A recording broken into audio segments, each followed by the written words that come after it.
સ્વાગત છે। હું છું સુભદ્રા આસારી। હવે જોઈએ આજના મુખ્ય સમાચાર।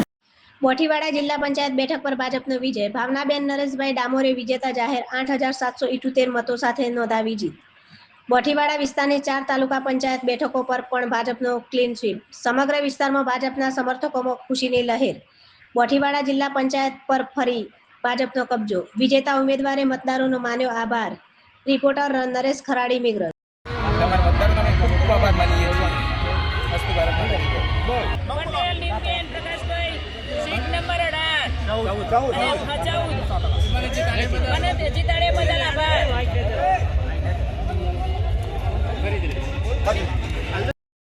मालपुर जिला पंचायत मतदारों जे मैंने साथ सहकार आप्यो ए बदल हूँ सौ मतदारों खूब आभारी मानु छूँ अने सौनो साथ सौनो विकास साथे मालपुर जिला पंचायत और मालपुर तालुका पंचायत में विकासना कामों सारा एवा करीश अने पब्लिकने खातरी आपું છું तो मालपुर जिला पंचायत जे मैंने जीताड्यो छे मालपुर जिला